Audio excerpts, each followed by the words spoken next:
दाऊद इब्राहिम आणि त्याची D company ही UPA सरकारच्या काळात खुलेआम मोठमोठ्या इव्हेंट्समध्ये नाक खुपसून जबरदस्तीनं आपला हिस्सा काढून घेऊन जात होता. दाऊद लोकांना फोनवर धमक्या देत होता. त्या दाऊदला समोरासमोर पाहिलेलं नसतानाही हा ललित मोदी निव्वळ दाऊदचा आवाज ऐकून चड्डी ओली करून मोकळा झाला होता, असं त्या मुलाखतीत सांगतो. म्हणजे सरकारचा या देशाबाहेरच्या शक्तींवर अंकुश नव्हता. गृह मंत्रालय चिदंबरमनी सोनिया शरण केलं होतं. तिकडून आलेले आदेश पाळले जात होते आणि त्याचाच परिणाम म्हणून दाऊदच्या अस्तित्वाची अनामिक भीती भारतभर पसरली होती. तर चड्डीत मुतलेला ललित मोदी हा त्या अनामिक भीतीचं मूर्तिमंत उदाहरण आहे.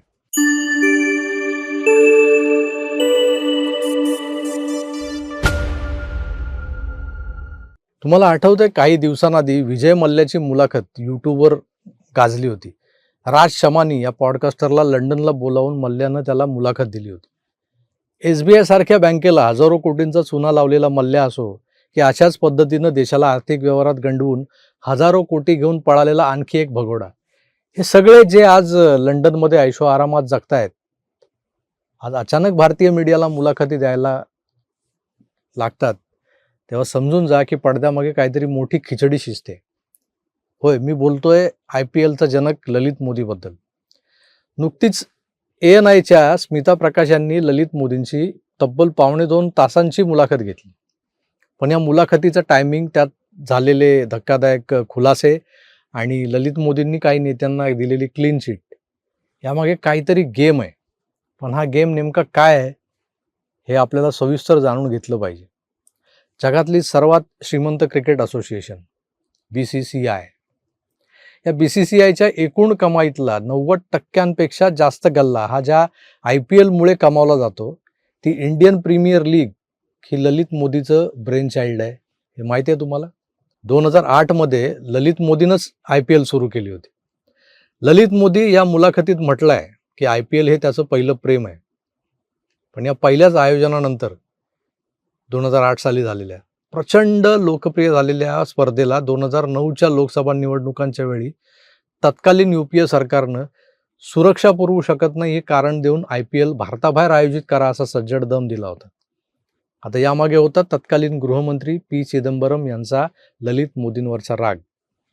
राग कसला, त्यामागचं नेमकं कारण काय?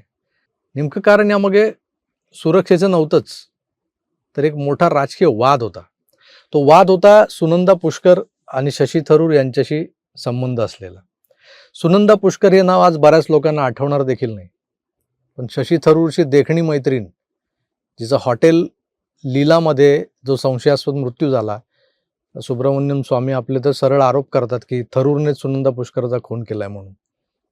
आता ते CCTV फुटेज ते त्यावेळेला सगळ्यांना दाखवलं गेलं, गाजलं होतं प्रकरण. पण या प्रकरणाची खोलवर चौकशी झालेली नाहीये, म्हणून थरूर आजही पुन्हा एकदा त्या सुंदर लललांच्या गराड्यात दिसतो आपल्याला. काय साला नशीब आहे ना. तीळ, काळे तीळ. थरूर सारखं स्त्री वर्गाला भुलवायचं असेल तर काळे तीळ गरिबाला अर्पण करा शुक्रवारी, असं कुठेतरी वाचलं होतं मी. तीळ म्हटल्यावर काही लोकांच्या डोक्यात वेगळीच ट्यूब पेटली असेल, म्हणून हा खुलासा केलाय.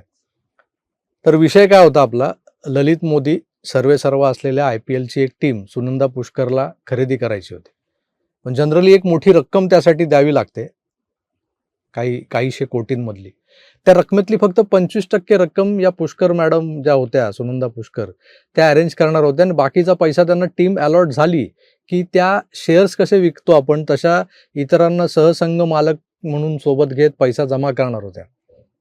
IPLचे काही नियम होते, ते नियम डावलून कोची टस्कर्स केरला ही टीम सुनंदा पुष्कर यांना देण्यास ललित मोदींनी चक्क नकार दिला. त्यानंतर विदेश मंत्रालयाचा भार सांभाळणारे तत्कालीन मंत्री शशी थरूर ललित मोदींवर प्रचंड संतापले. त्यांचा फोन आला ललित मोदींना, तुला बघून वगैरे घेईन, असं इथवर मजल गेली होती त्यांची त्या संभाषणामध्ये. त्यानंतर मग त्यांनी कुठेतरी इंजेक्शन मारलं आणि तत्कालीन गृहमंत्री जे होते P. चिदंबरम आणि संपूर्ण UPA सरकार हे ललित मोदीच्या मागे लागले. थोडक्यात काय तर ललित मोदीची ED चौकशी झाली, CBIनं आरोप केले, फेमाचा उल्लंघन झाले वगैरे असे काहीतरी आरोप ललित मोदीवर लागले होते.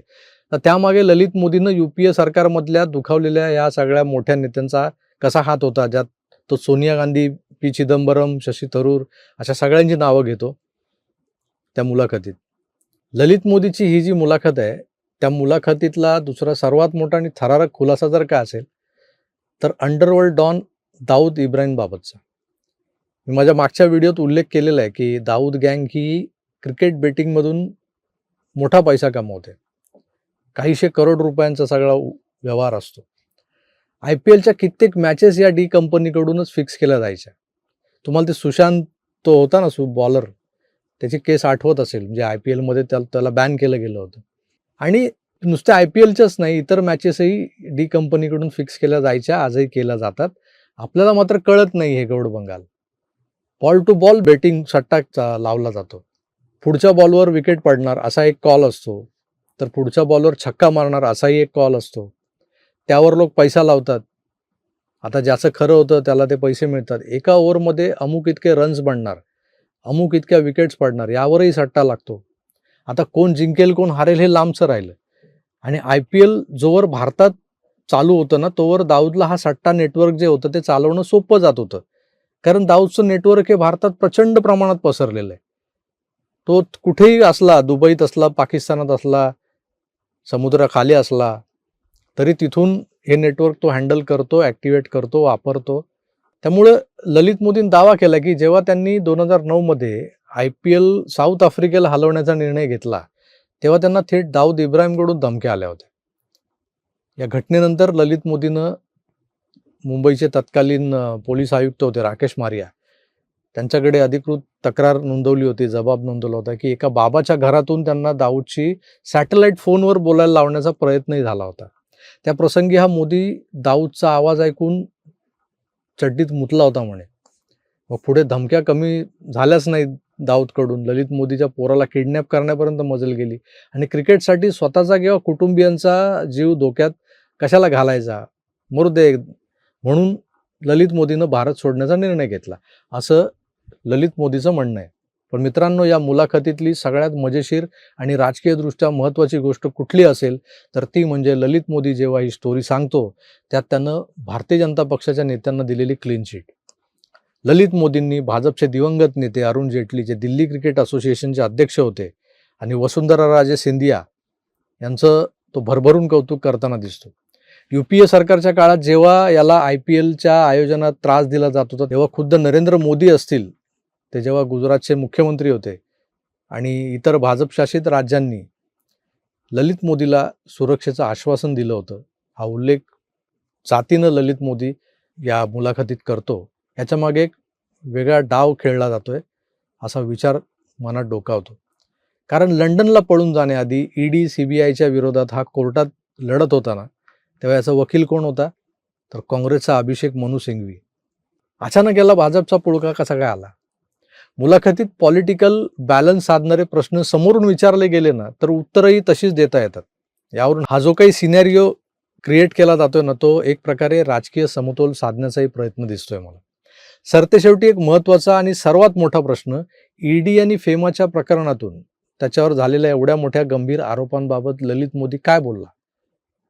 तर त्यानं शिताफीनं आधी IPLच्या माध्यमातून त्यानं सरकारला अंगावर घेतलं होतं, जिथं सुनंदा पुष्करमुळे थरूर दुखावला गेला होता. मग थरूरनी P चिदंबरमला आणि UPI सरकारलाच माझ्या मागे लावलं, आणि आता त्यातूनही अडकवायचंच आहे, आत टाकायचंच आहे, म्हणून मग ED आली, CBIने फेमा कायद्याचा भंग कसा झाला हे मांडण्याचा प्रयत्न केला, हे सगळं सांगितलं. एकूणच काय, हे सगळे आरोप जे आहेत ना, ते राजकीय सूडबुद्धीने प्रेरित असल्याचं सांगून मी निर्दोषच आहे हे सांगण्याचा ललित मोदीचा प्रयत्न दिसला मला. भारतीय नागरिकांनी यावर विश्वास ठेवायचा का? अहो, ज्यांच्या बँक खात्यातले पैसे या हरामखोरांमुळे बुडालेत, लोक देशोधडीला लागलेत, त्यांनी यावर विश्वास का ठेवावा?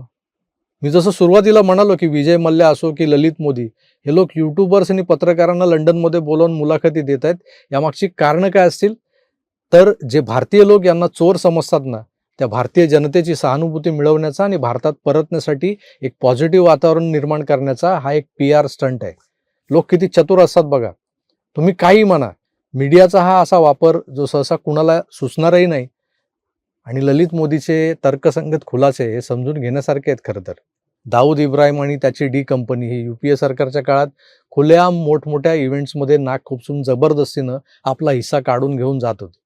दाऊद लोकांना फोनवर धमक्या देत होता, त्या दाऊदला समोरासमोर पाहिलेलं नसतानाही हा ललित मोदी निव्वळ दाऊदचा आवाज ऐकून चड्डी ओली करून मोकळा झाला होता, असं त्या मुलाखतीत सांगतो. म्हणजे सरकारचा या देशाबाहेरच्या शक्तींवर अंकुश नव्हता. गृह मंत्रालय चिदंबरमनी सोनिया शरण केलं होतं. तिकडून आलेले आदेश पाळले जात होते आणि त्याचाच परिणाम म्हणून दाऊदच्या अस्तित्वाची अनामिक भीती भारतभर पसरली होती. तर चड्डीत मुतलेला ललित मोदी हा त्या अनामिक भीतीचं मूर्तिमंत उदाहरण आहे. मित्रो, ही मुलाखत यूट्यूबवर उपलब्ध आहेच. त्यातल्या इतरही काही मुद्द्यांवर अजून 1-2 एपिसोड मी करण्याचा विचारात आहे. पण तुम्ही ती मुलाखत पहा आणि मग या व्हिडिओवर कमेंट करा. मी तुर्तास इथेच थांबतो. पुन्हा भेटूच. तोवर आपली काळजी घ्या आणि पाहत राहा आपलं आवडतं यूट्यूब चॅनल आकार DG9. धन्यवाद. नमस्कार.